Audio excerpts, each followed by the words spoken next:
The kitchen of Elmswood Hall was hot enough that first morning to make the windows sweat, and Rosalind Thorne stood at the long deal table with flour to her elbows, and a borrowed apron knotted twice around a waist too small for it, listening to two housemaids discuss the wedding of the season as though she were a chair. They did not know her. That was the point of the apron.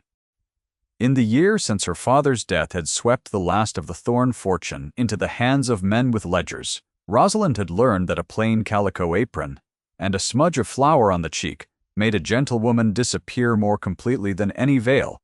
The maids talked. They talked of the bride's £12,000, of the lace sent from Brussels, of the Earl of Haverley, who had at last consented to be caught, and of how fortunate the girl was, poor sweet thing, to be marrying a man so cold he was said to have never once smiled since the war. Rosalind kept her hands moving in the dough. Her heart, which had learned a great deal of discipline that year, moved not at all when they said the bride's name. It was when they said the groom's that a single line of cold ran down the length of her spine, and she pressed her floured knuckles flat against the table to keep them still.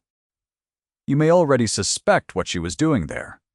Dressed as a cook in a house where she had once dined as a guest. Stay with her a moment longer, because the truth of it is stranger and sadder than a spurned woman's spite, and the man at the center of it had not yet done the thing that would undo them both. 6 days earlier, a letter had come to the 2 narrow rooms Rosalind rented above a glover's shop in the town below. It had come without a seal she recognized, in a hand she knew as well as her own, and it had said only that James begged her to understand that the arrangement had been made for reasons she could not be told, and that he would always, whatever the world decided to believe of him, remain her most devoted friend. There had been no signature beyond a single initial. There had been no mention of the wedding at all. She had learned of that from a printed notice a stranger left folded on the coach-house bench, as though the town itself wished to be certain she should not be spared. James Ashworth, the Earl of Haverley, had been going to marry Rosalind Thorne. Everyone within 30 miles of Elmswood had understood it as settled, in the quiet way that such things were understood before they were spoken. They had grown up along the same river. He had pulled her from it once at 7 years old, when the ice near the mill had given under her boots, and he had carried her home wrapped in his own coat, and never afterward permitted anyone to tell the story, because he did not like to be thanked. That coat, dark blue and too large, was the first thing she had ever loved about him, and she had been too young to know it was love. Now she was 25, and he was to marry a girl of 19 named Miss Clara Vane, and Rosalind had put on a cook's apron and walked into his kitchen through the servant's door because she could not make herself believe the letter until she had seen his face when he said the vows. That was the whole of her plan. To witness it. To let the thing be real in the only way her stubborn heart would accept. And then to go back up the coach road to her 2 rooms and begin the difficult work of surviving a life she had not chosen. The cook, a broad Yorkshire woman named Mrs. Mash, Pardoe, had taken her on for the wedding week without a single question beyond whether she could handle pastry, because the great houses swelled with hired hands at such times, and no one counted faces they would never see again. Rosalind had said she could handle pastry. It was, as it happened, true. Her mother had taught her before the money went, in the years when teaching a daughter to cook had been an amusement, rather than a mercy. By the second day she had learned the geography of the house from below. She knew which passages carried sound and which swallowed it. She knew that the family took breakfast at 9, and that the Dowager Countess Lady Margaret Ashworth took hers alone at 7, and returned every dish that had touched butter she considered common. She knew the housekeeper's tread and the butler's cough. And she knew, because a footman named Tom had said it while stealing a tart, that the Earl had not been seen to speak to his bride above 4 times since the contract was signed, and that the whole arrangement had the air of a debt being paid rather than a match being made. A debt being paid. Rosalind had turned the phrase over in her hands like a stone from the river, and it had not warmed. To the kitchen she was Rose, a hired girl with quick fingers and a habit of listening. To the season above, had the season known her at all, she was the Thorne girl who had lost everything, and had the poor taste to have expected an earl Mrs. Pardue called her Rose, and told her she had the lightest hand with short crust the woman had seen in 20 years, and Rosalind found, to her own surprise, that the plain praise reached a place in her that a year of drawing-room condolences never had. On the third morning she carried a tray up herself, because the parlour-maid had scalded her wrist and there was no one else. She was not to be seen. She knew this. She kept her eyes on the china and her chin down, and she moved through the green baize door into the family's half of the house like a draught of cooler air, and she had nearly reached the breakfast-room when a voice she had known for 18 years said her name into the silence of the corridor. Not Rose, her name, her whole name, low and certain, the way a man says a thing he has been carrying a long time. She did not drop the tray. She would be proud of that later, on the nights when she was proud of very little.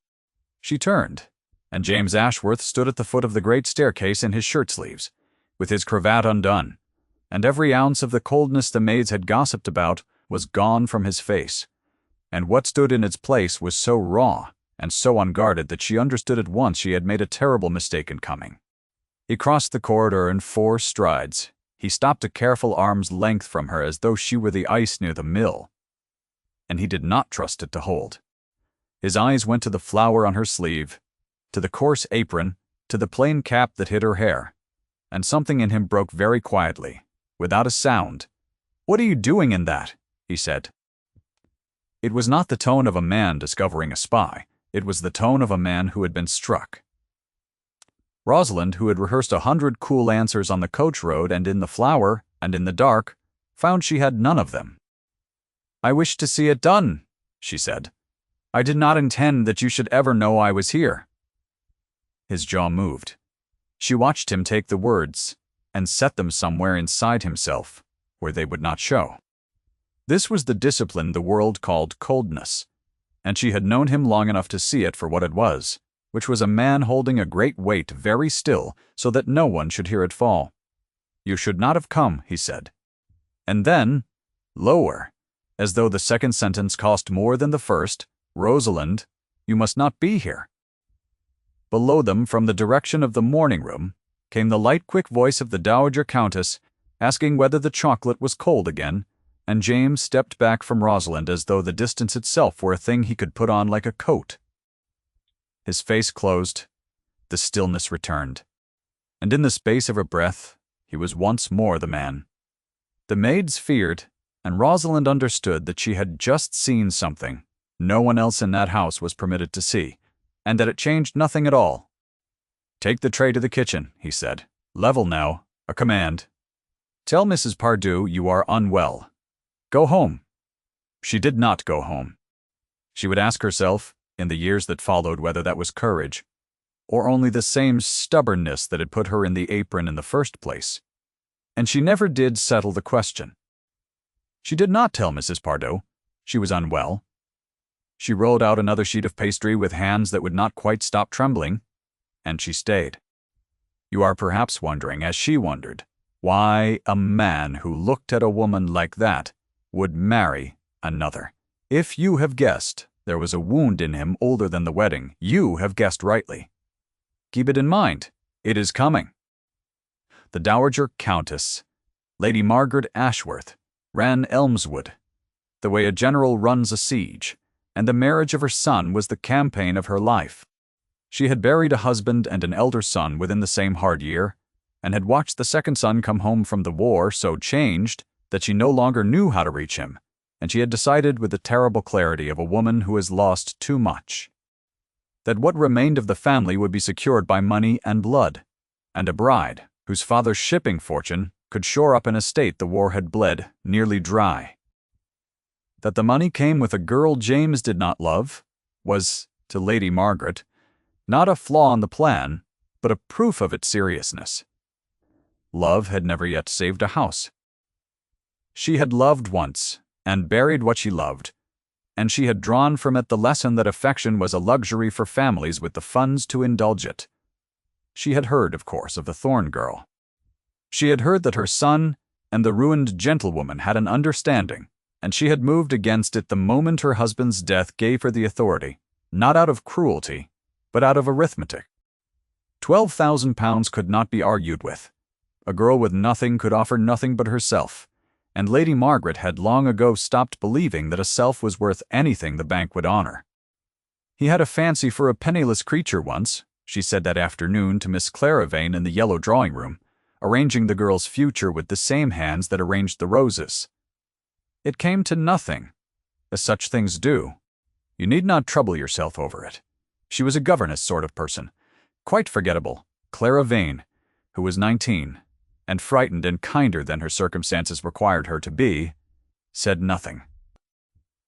She had noticed that her betrothed did not look at her, and she had not yet decided whether to mind. She was a girl who had been handed from her father's authority to her husband's, without ever once being asked what she wanted, and she had learned, as such girls learned, to keep her wantings small and quiet and out of the way. Below stairs, Rosalind heard the phrase repeated within the hour, because Tom, the footman, carried gossip the way other men carried coal, in great cheerful loads. Quite forgettable. He said it laughing, not knowing whom he described, and Rosalind laughed with him because to do otherwise would have been to explain, and she pressed a thumb into the edge of a pie until the crimp was even, and told herself it did not signify what a countess thought of a governess sort of person. Her hands, though, remembered the cold of the river, and the weight of a boy's coat, and they did not believe her. That night, unable to sleep in the narrow servants' attic she shared with 2 under-housemaids, Rosalind went down for water, and found the kitchen not empty. James Ashworth sat at the deal table in the dark, with a single candle and a glass he had not touched, and when she stopped in the doorway he did not tell her to go. "I could not sleep in my own house," he said, as though it were an ordinary thing to say to a cook. "It seems I cannot keep away from the one room in it you are likely to be in." She should have gone. Propriety, station, sense, the whole machinery of the world, she had been raised inside, told her to go. She came in instead and sat across from him an arm's length and a whole ruined future away, and for a long while neither of them said anything at all. The candle guttered. Somewhere above them, the great house creaked and settled, and in the small warm circle of that one flame the year fell away from both of them, and they were only James and Rosalind again, who had grown up along the same river. "Tell me why," she said at last. "Not the letter, the truth." He turned the glass a quarter turn on the table. She watched his hands, which were a gentleman's hands gone hard at the knuckles from 3 years of a war he never spoke of, and she waited because she had learned that James Ashworth gave up the truth the way the river gave up stones, slowly, and only to those who did not grab. "My brother did not die of a fever," he said. Rosalind went very still. "That is the story we tell. It is kinder than the truth, and it protects my mother, who has buried enough. The truth is that Edward gambled the estate to its bones, and beyond, to men who do not forgive a debt. And when he could not pay, he went out to the mill pond in November, and did not come back. I found the note. I have never shown it to a living soul." He said this without heat, without tears, in the level voice of a man reading a ledger, and it was the levelness that told Rosalind what it had cost. The debt did not die with him. It came to me, with the title, with the house, with my mother's grief and Clara Vane's father's terms. Vane will settle it. That is the whole of the arrangement. £12,000 buys my family out of my brother's despair, and the price of it is a wife I do not love, and a woman I do. The candle threw his shadow long across the whitewashed wall. Rosalind found she could not speak. "I could not tell you," he went on quieter, "because, if you knew the truth, you would tell me to let the house fall. You would say your worth was more than a mortgage, and you would be right. And I would believe you, and I would lose the last of my family to save my own heart. I have already failed one Ashworth I might have saved. I found Edward's note 2 days too late. I will not fail my mother as well. So I am cold, Rosalind. It is the only way I know to carry a thing this heavy without setting it down." She reached across the table then. She did not decide to. Her hand went of its own accord, the way a hand reaches for a rail on a pitching deck, and it stopped a bare inch from his, and neither of them closed the distance, and the not closing of it was louder than any touch could have been. His eyes came up to hers. In the candlelight, they were the color of river water under cloud, and everything he would not say was in them, and she understood, with a certainty that reordered the whole architecture of her grief, that he had never once been cold. He had been drowning, quietly, in full view of a world that mistook the stillness of a drowning man for composure. "I want you," he said. 3 words, low and no gloss of duty on them, no talk of houses or debts. "That is the thing I am not permitted to want. I have wanted you since before I knew the word for it. And in 3 days I am to stand in a church and promise it to someone else? And I do not know how a man survives that. So I sit in the dark in my own kitchen, and I try not to want anything at all." "Then do not do it," she said. "And let the house fall, and my mother with it? I cannot buy my happiness with her ruin. You would not respect a man who could." He was right, and she hated that he was right, and the hatred and the love and the hopelessness of it all rose in her at once, and she pulled her hand back before it could do something that could not be undone. She stood. She was shaking. He did not rise, because to rise would have been to follow, and he had spent his whole life learning not to follow the things he wanted. "Go to bed, Rosalind," he said the command again. "The protection inside it. Come inside. Sit down. Go to bed, before I ruin us both." She went. You have perhaps loved someone you could not have, and if you have, you know that the cruelty of it is not the wanting, but the nearness, the arm's length that might as well be an ocean, the truth spoken too late to be of any use. If Rosalind's story has found you tonight, stay to the end. The river is not finished with either of them yet. The next 2 days passed in the strange doubled time of a house preparing for a wedding. Above stairs the world assembled its verdict in silver and lace.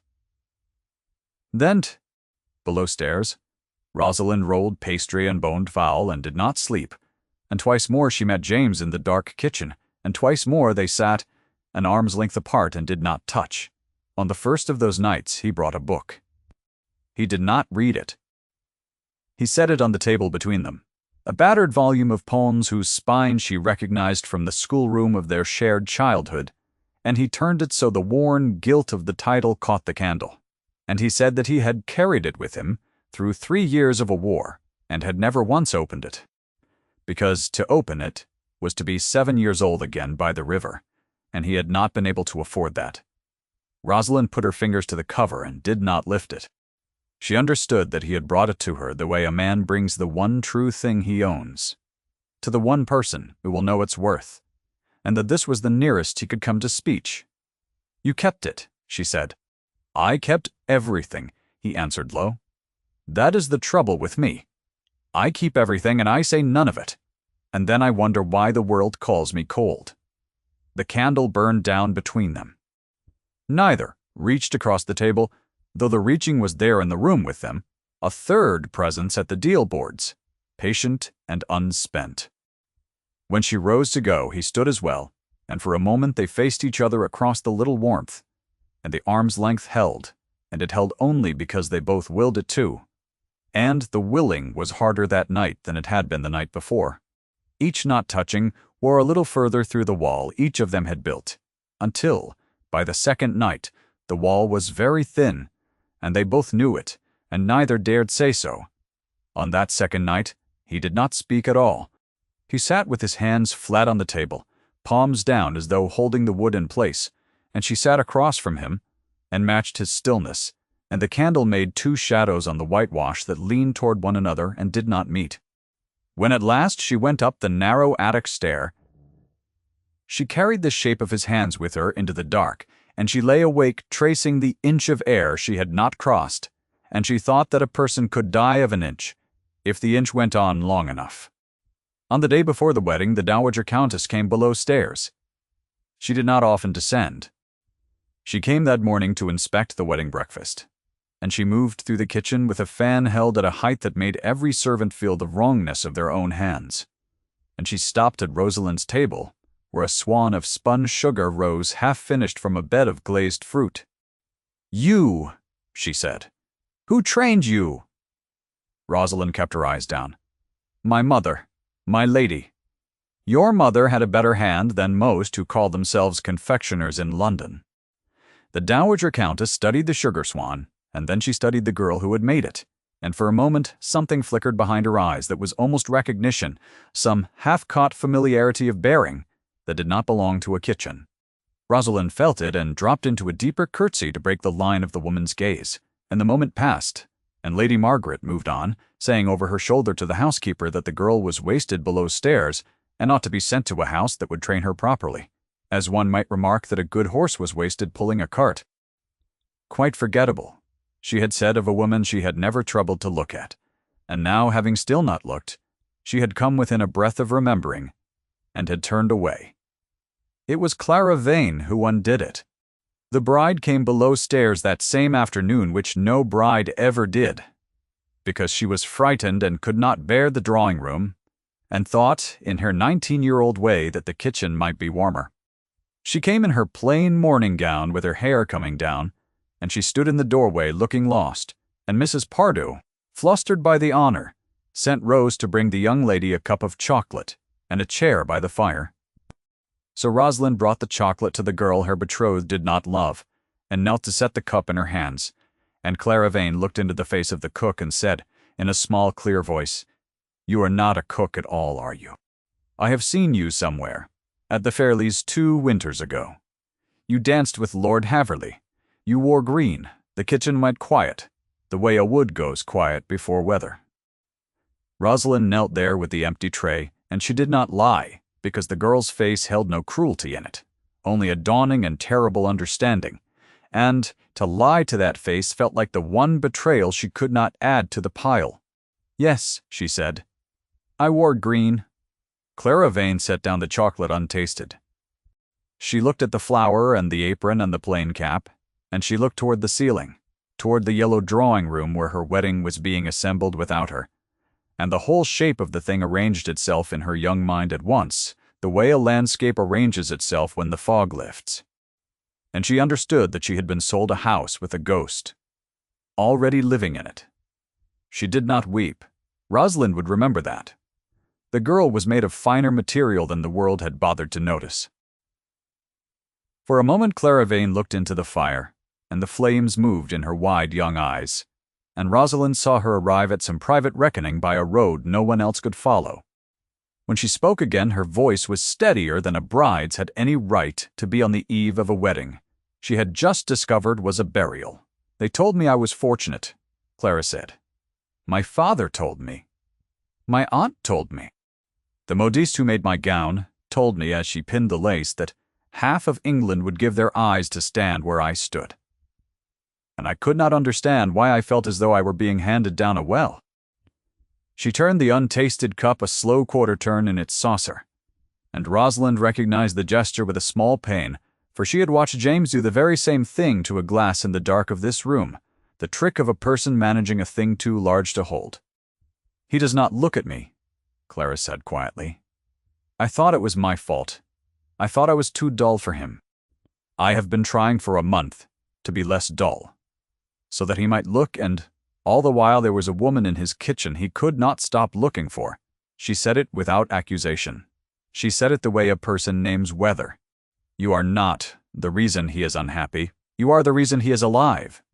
At all. I can see it in your face that you know him.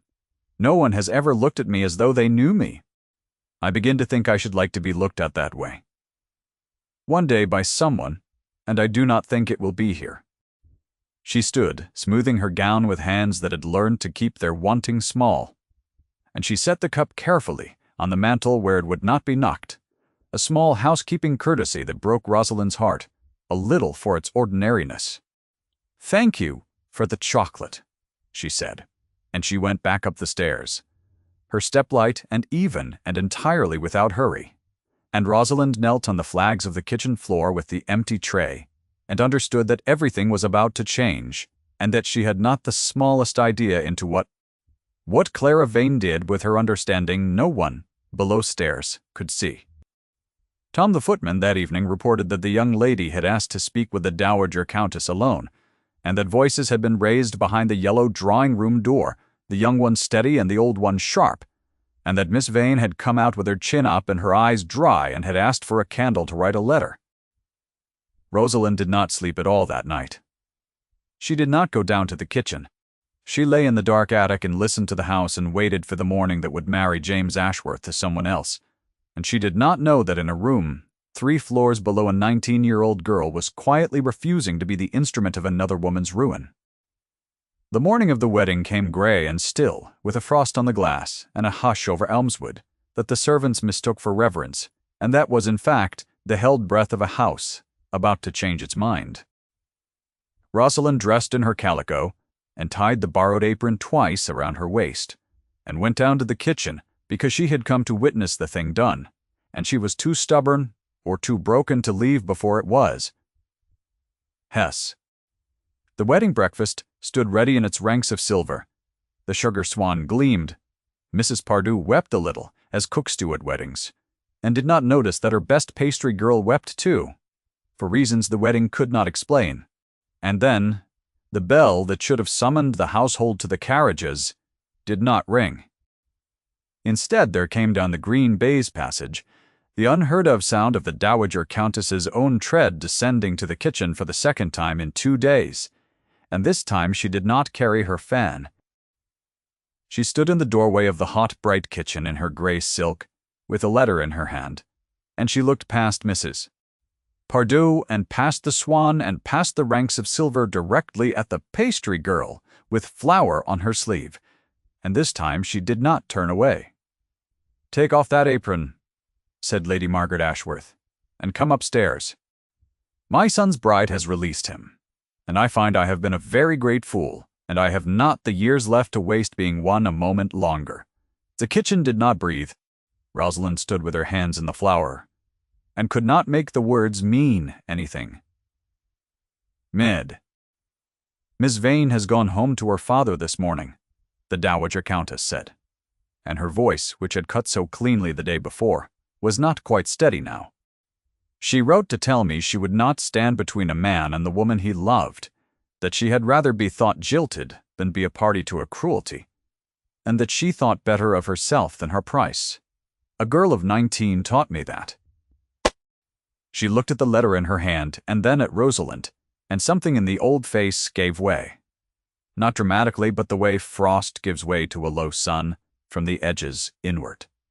"I looked at you yesterday, and I very nearly knew you. Thorne. You're Henry Thorne's daughter. I danced with your father once a lifetime ago, before either of us learned to be careful. And I called you forgettable, and set my son to marry a stranger, because I have been so afraid of losing this house, that I forgot a house is only the people you keep warm inside it." Rosalind untied the apron. Her fingers did not obey her well. She got the knot loose at last and set the calico on the deal table beside the sugar swan, and she stood in her plain gray servant's gown with her hair coming down, and she said the only true thing she had. "He would have let the house fall before he asked you to bear the shame of the debt. He never meant you to know how Edward died. He carried it, alone, so you would not have to. That is the son you have, not cold. The furthest thing in the world from cold." The Dowager Countess, Lady Margaret Ashworth, closed her eyes, and when she opened them, there was a wet brightness in them that no one in that kitchen would ever afterward mention, and she inclined her head to the girl she had dismissed, a small, grave motion, the correction of a whole year's error in a single bend of the neck. "Come upstairs," she said again gently. "Now he is in the library. He does not yet know she has gone. I think it had better be you who tells him." Rosalind went up through the green baize door for the last time as a servant, and she did not carry a tray. The library at Elmswood was a long room of candlelight and leather, the shelves rising floor to ceiling, the frost-white morning pressing at the tall windows. And James Ashworth stood at the far end of it in his wedding clothes with his back to the door, looking out at the grounds where the carriages waited to take him to a church and a life he had resigned himself to endure. He did not turn when the door opened. He thought it was a footman. "I will be down directly," he said. Level, cold, the drowning man's stillness perfected. "You will not," said Rosalind. He turned. For a moment he only looked at her, at the plain gray gown and the loosened hair and the absence of the apron, and she watched him fail entirely to understand, watched hope be a thing he did not dare permit himself, watched the discipline of a year hold for one heartbeat more. "She has gone home to her father," Rosalind said. "She released you. She would not be part of it. Your mother sent me to tell you, James. It is over. The debt will be met some other way, or it will not, and either way you are free." The stillness broke. It did not break the way she had expected, with speech, with reaching. It broke inward, the whole held weight of the year coming down at once behind his eyes, and he put out one hand and set it flat against the shelf beside him, as though the floor of the room had tilted, and for a long moment he simply breathed. A man surfacing from very deep water, learning again how air was done. Then he crossed the room. He crossed it slowly, not in the 4 strides of the corridor, but step by step, as though he did not trust the ground or himself or the mercy of the thing. And he stopped the same careful arm's length from her that he had kept for 18 years, and this time neither of them was made of ice near the mill. He raised one hand and touched the flower, still ghosting the sleeve of her gown, a smudge of it at her wrist, and he brushed it away with his thumb, and the touch was so slight and so long delayed that it undid her more completely than any embrace. "You wore an apron into my house," he said low, and there was in his voice at last the thing the maids had sworn he had lost in the war, something almost like laughter gone rusty from disuse. "To watch me throw my life away. Rosalind Thorne, you are the most stubborn woman in England. I came to say goodbye to you," she said, and her voice would not hold either. "I did not think I could believe it was real unless I saw it done." "Then see this done instead," he said. He did not make a speech. He had never been a man of speeches, and she would not have believed one. He took her hand, the hand that had reached across the dark kitchen table and stopped an inch short 3 nights running. And he closed the inch at last, and he lifted her floured knuckles to his mouth, and he said the only vow that had ever been true in that house. "I choose you. I should have chosen you the first day. I am done being careful." Behind them in the doorway of the library, the Dowager Countess stood with her son's freedom in her hand and did not say a word, and when Rosalind glanced up and met her eyes over James's bent head, the old woman only nodded once and stepped back through the door and drew it quietly closed and left them the room. There is more to tell, though the hardest of it is told. The debt was real, and debts of that kind do not dissolve, because a heart has been mended. Henry Thorne's daughter, however, had been raised before the money went, among men who understood shipping and settlement and the long, slow arithmetic of estates, and it happened that she knew a good deal more of business than a governess sort of person was supposed to. And it happened, too, that Vane, the bride's father, being a man of commerce rather than cruelty, proved willing to hear a proposal that did not involve his daughter marrying a man who loved someone else. What was arranged among the 3 of them over the following months was not romantic, and it need not be recounted here in full. But it left Elmswood standing, and Clara Vane unmarried and rather relieved, and eventually, some years on, married very happily to a botanist of her own choosing, which was the outcome her 19-year-old courage had earned, and which she deserved every acre of. Lady Margaret lived to see it.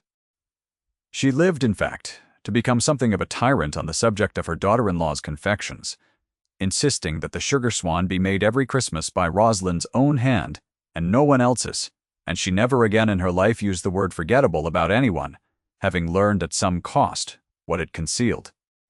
They were married in the spring, in the small stone church by the river, without £12,000, and without lace from Brussels, and without a single soul present who did not truly wish them well. Rosalind wore green. The frost came again the following winter, and on the first hard morning of it James Ashworth walked down to the mill pond where the ice was forming near the old wheel, and Rosalind walked with him, because she understood without being told that he had a thing to lay down there at last. He stood a long while at the water's edge. He did not speak of Edward. He did not need to. He had carried his brother's note alone for 3 years, and he did not carry it alone any longer. And that, she had come to understand, was the whole of what love was for. On the way back to the house he stopped and took off his coat, dark blue and too large, and put it round her shoulders against the cold, the way he had done once when she was 7 years old and the ice had given under her boots. She had not asked him to. He had simply done it, as he had always done it, in the language of a man who said everything he meant with his hands and almost nothing with his mouth. She pulled the coat close. It still smelled of him, of wood smoke and cold air and the particular warmth of a person who has decided, finally, to stop being careful. Behind them the frost lay white on the grass, and the great house waited with its fires lit. And somewhere above stairs an old woman was being difficult about the chocolate. And it was all, at last, exactly as it should be. Rosalind Thorne had worn a cook's apron into that house to witness the end of everything she loved. She had walked out of it in a blue coat too large for her, into a life she had not dared to choose, and she wore that coat and that life for the rest of her days. If her story stayed with you, stay a moment with the small things of it. The flower on a sleeve, the coat given without a word, the girl of 19, who was braver than a countess. Those are the things that turn a house into a home. Thank you for staying with Rosalind until the end.